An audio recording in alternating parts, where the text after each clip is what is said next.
Howdy YouTube family, it's Bold CRNA coming to you again with another day's topic. So you guys were asking me to do a video talking about my journey to becoming a CRNA and how long it took me and why it took me that long and how long you would expect for it to possibly take you to become a CRNA from start to finish. So that's what today's video is all about. Let's get into the dirty details of just how long it takes to become a CRNA.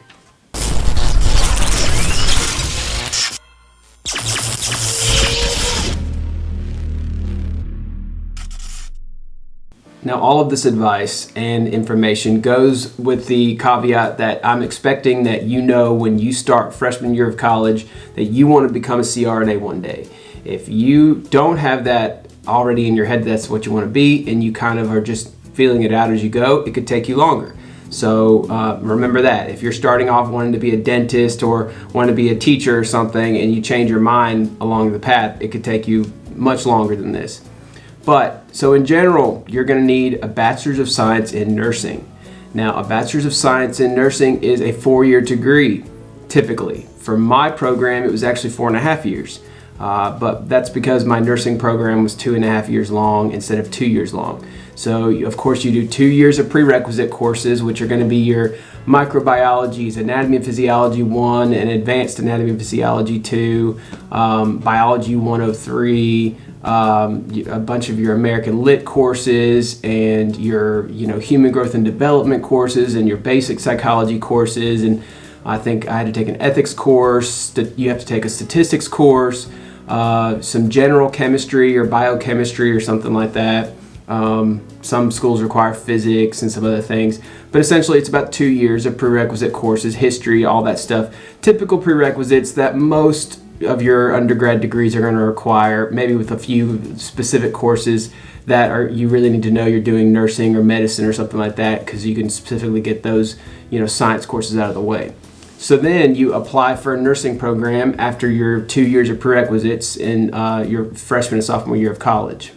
Now this can be where some people hit a bump in the road, because applying to nursing school can be a little bit of a lengthy process. Some schools, like the one that I went to, required that all of your prerequisites, your 2 years of prerequisites that I just mentioned, were all finished before you apply, before you can start the program. You are not allowed to start the nursing program until you had completed microbiology, before you completed anatomy and physiology and all these other type courses. So if you had any of those left to still do, you couldn't even apply to their program, which meant you would have to wait and apply the following year. So that can take time. Then the other bump in the road with this that happened to quite a few of my friends back when we were sophomores in college is you didn't get in.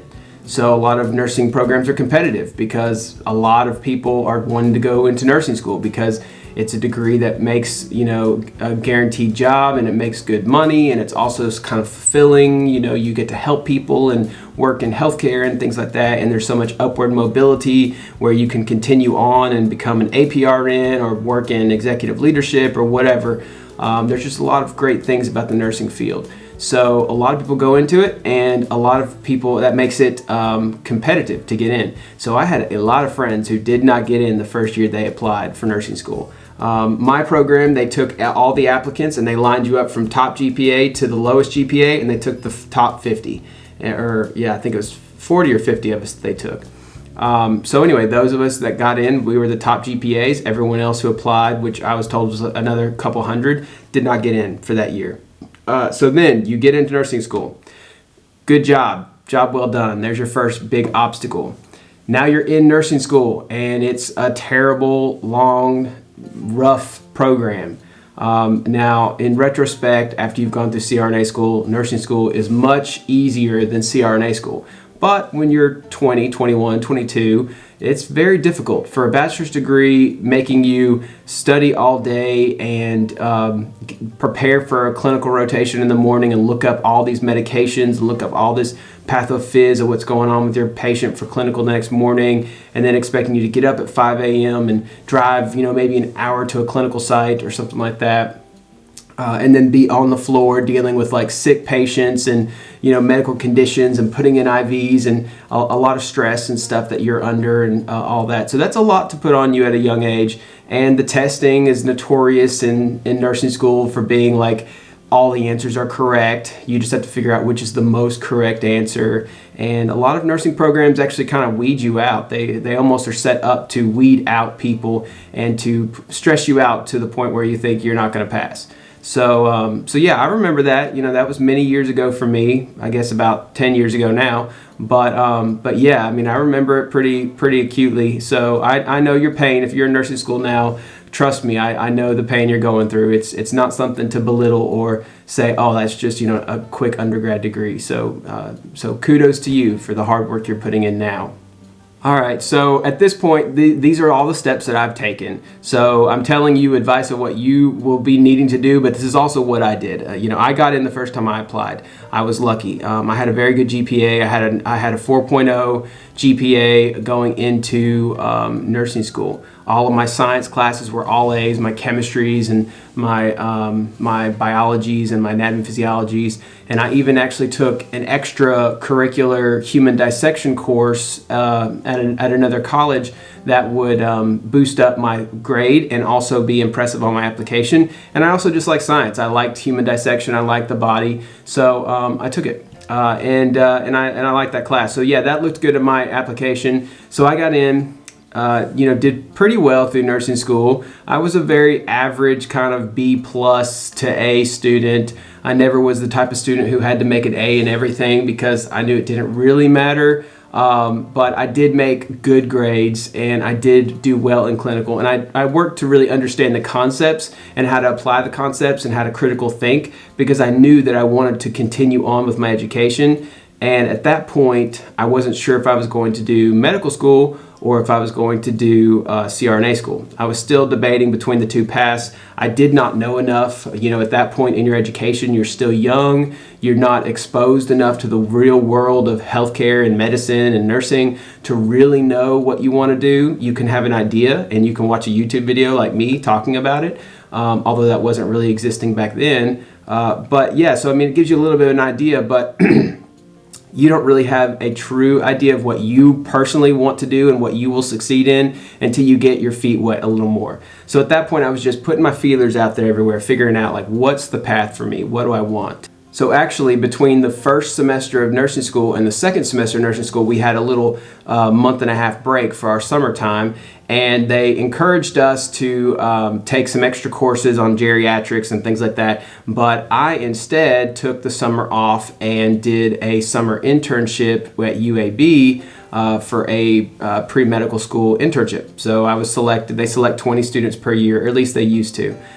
In kind of an effort to encourage young scholars who want to go into medicine, and it kind of like encourages you to go to UAB's program, and it also they have a heavy push for family practice and rural medicine and trying to solve an issue that's going on in America that has been for a long time, where rural parts of America are very underserved medically. So their idea is that they will encourage you to look into rural medicine, look into practicing medicine for at least a few years outside of med school or outside of your residency in a rural area, and that kind of like pays it forward and kind of like that's their mission essentially.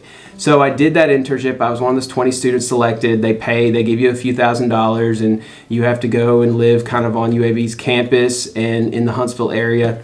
And and you pretty much round with the attendings and the med students and the residents, and you write papers, you study for the MCAT, you go to morbidity and mortality meetings, and you all just kind of like hang out at the attending's house, and they just talk to you about the real world of medicine and the day in and day out stressors and problems with insurance companies and at the time what they would call mid-levels and stuff encroaching on their practices and things like that. There was just a lot of that discussion of the real world behind the scenes that you don't get normally as a student looking at medicine. You usually have to figure that out once you're already in med school or in residency, and you realize like, oh shoot, this is the reality of what I've got myself into, and I don't know if I like it or not. So I was lucky enough to have that opportunity to do that then, and that's when I realized that So maybe medicine was not the number one thing that I thought it was. It wasn't the best outlet for everyone,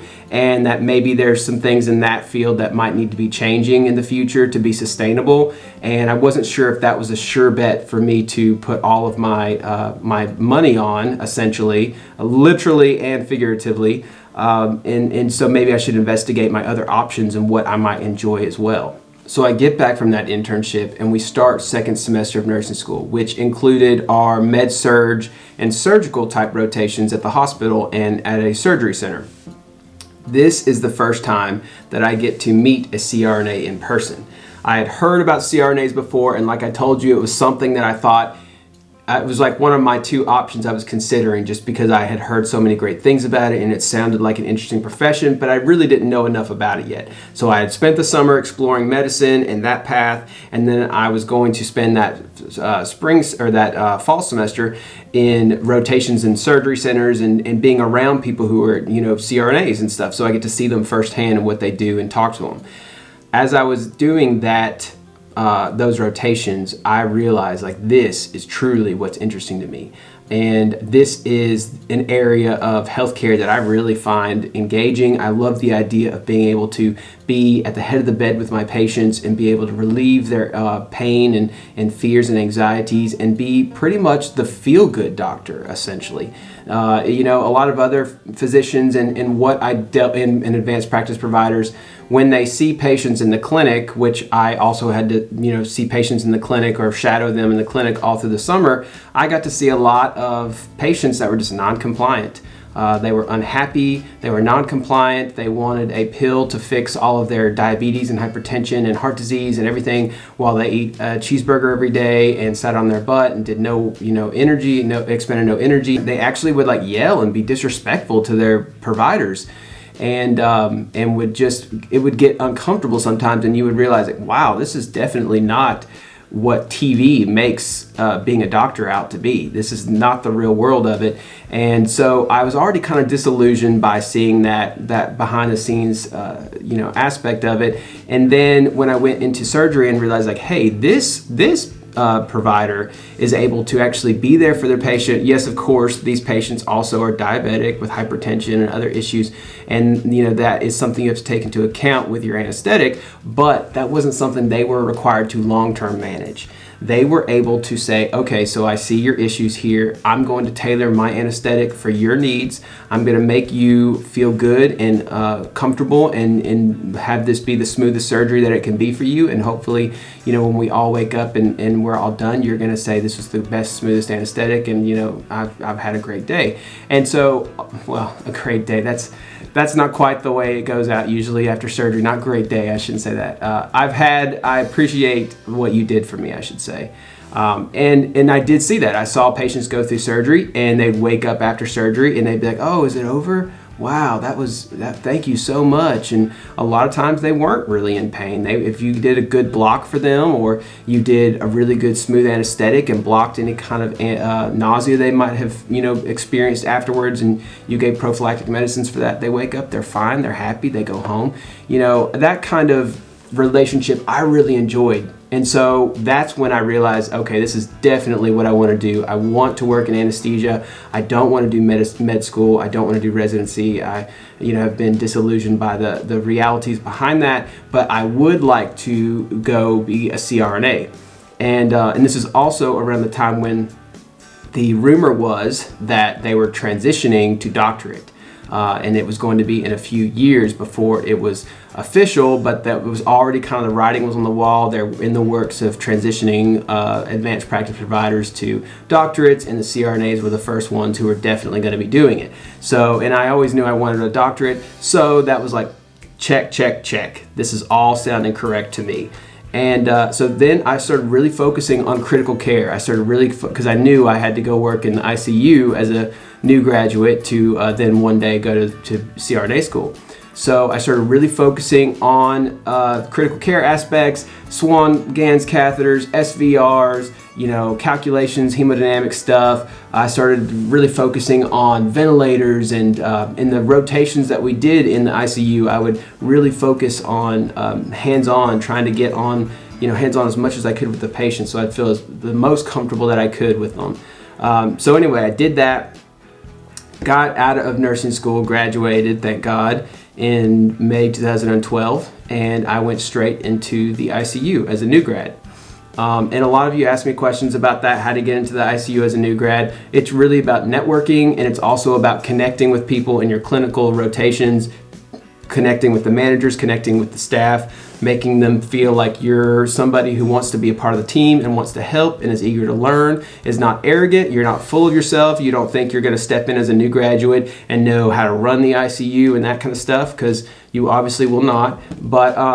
But yeah, you just want to feel confident but not arrogant, and also a team player who's helpful. And if you show that in your rotations in nursing school, you'll make an impression on the staff, and then maybe the manager will notice too, and they may offer you a job when you graduate. And that's what happened with me.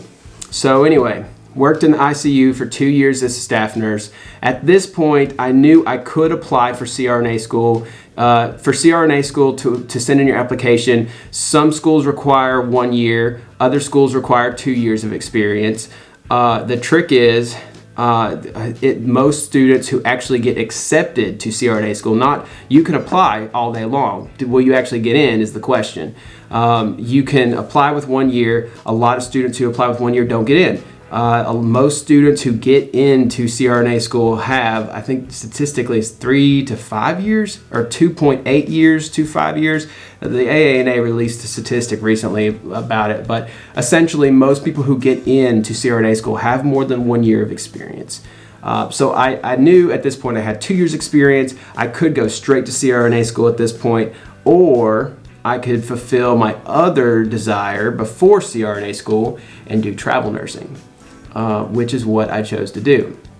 I figured not only will this continue to give me more experience and also give me more time to build up my resume and make my application for CRNA school more competitive so that I look like a better candidate when I apply, but it also will let me travel some while I'm still in my 20s and kind of experience different parts of the US, live in different areas, experience different cities, figure out what I like and what I don't like, and just travel and just have fun like you want to do in your 20s before you settle down later on. And it also gives you the ability to get a 6-figure income, because as a travel nurse you can easily make 6 figures. And so that's what I did, and that way you can save up. You need a 6-figure income really to save up money so you can help try and pay for some of the expenses you'll deal with when you apply for CRNA school. So I did travel nursing for 2 years. During those 2 years, I studied for my GRE, took it, made a decent average score, but most schools don't really care that much about the GRE. They really just want to see that you can take it and score at least an average score. They're really going to be more interested in your CCRN and your critical care experience. So I also made sure that I got a bunch of very different ICU experiences. So I would do a travel contract for a neuro ICU, and then I would do a travel contract for a CV ICU, and then I would do a travel contract for a medical surgical ICU. So during my 4th year of travel nursing, I went ahead and started applying to CRNA programs. I made a big list up, and from that list, I created my top 3 that I was most interested in that fit what I thought was a good program, and that's a whole different topic on what makes a good CRNA program. So I made up that list, applied to the top 3, interviewed at 2 of them, got waitlisted at my first interview, and I was pretty devastated at that, and I couldn't really figure out what I was doing wrong or anything like that. And even when I talked to the program director after they told me I was waitlisted, they told me there wasn't really anything I could do to change my application. Like, my application looked great essentially, and I interviewed great too, and they really told me that they thought maybe I just wouldn't like the weather there. And I guess I made the mistake of mentioning I don't love cold weather, and this particular school was in Minnesota. So I think they assumed I would drop out of the program or something. And truth be told, now in retrospect, they probably were right. It was definitely God protecting me, because I would have hated my 3 years living there in like 8 months of winter time. So yeah, that would have been a bad pick for me.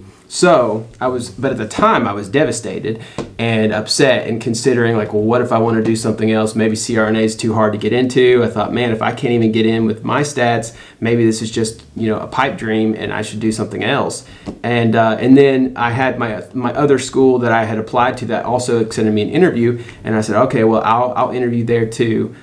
Because it's expensive to interview as well. That's something a lot of people don't tell you is like if you interview at a school that's 1,000 miles away from you, you've got to take a couple days off from work. You've got to pay for a flight out there. You got to pay for a hotel. You got to rent a car. It's $800, $1,000 to interview at a school. You got to pay the application fee for even applying to the school in the first place. It's a lot of money to spend to just kind of waste your time and get waitlisted or not be able to get in.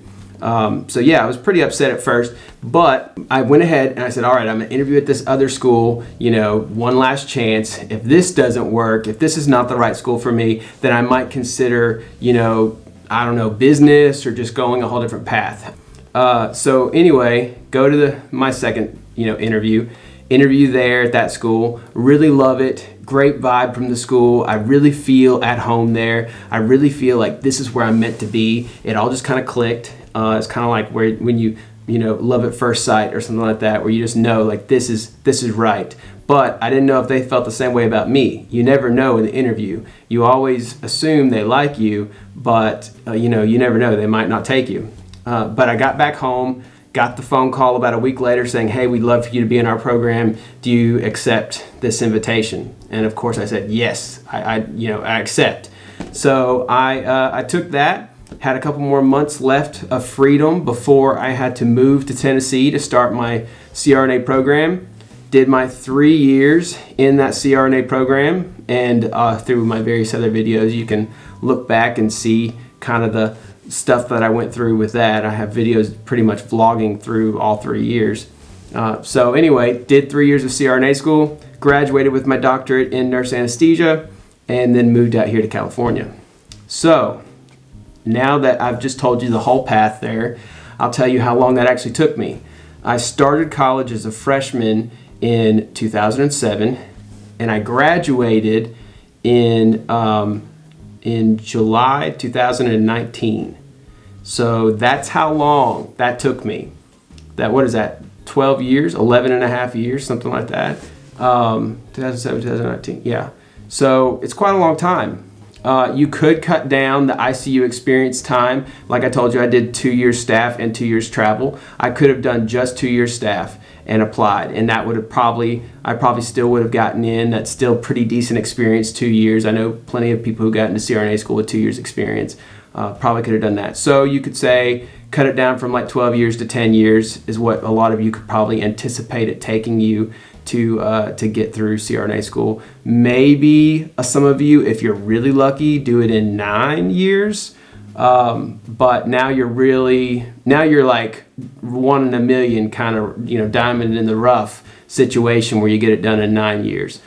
Most of us, it's going to be 10 to 12, really, to be honest. And some people it's longer. So that is the reality of how long it takes to become a CRNA and what the path is that you can expect to go through to become a CRNA. So no, CRNA school is not a get rich quick scheme. It's not a fast degree that you're gonna get like this and just say, oh, now I'm a CRNA, now I make great money and I'm a full practice anesthesia provider and I love my job. It's a huge time commitment. And so if you want to become a CRNA, I'm all for doing it, but just go into it knowing it takes a long time. It takes a long time. It's hard. It's a long, hard path. And there are moments, especially when you're in the CRNA program, that you want to say, I don't know why I picked this. This is the hardest thing I've ever done. And I'm so stressed out. And I've been stressed out for so many years already that I wish I could have chose anything else just to avoid the agony of getting through this. I will tell you, as someone who's out practicing now independently out of school, it is all worth it. It is all worth the effort. You can do it. If you want to do it, you can do it. And now I've kind of outlined out for you how long, if you're in high school or maybe in college now, how long you can maybe expect that it could take you. So Comment down below how long it took you. Back in the day, I know it did not take this long.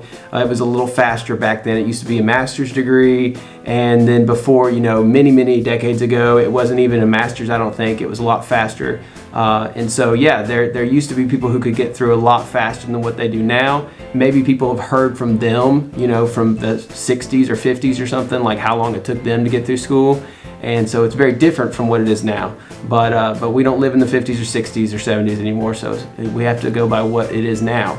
But that is everything. If you have any questions, hit me up on Instagram. It's Bolt CRNA over there, and or Twitter. I believe I'm Bolt CRNA there too. And I'll see you guys next time.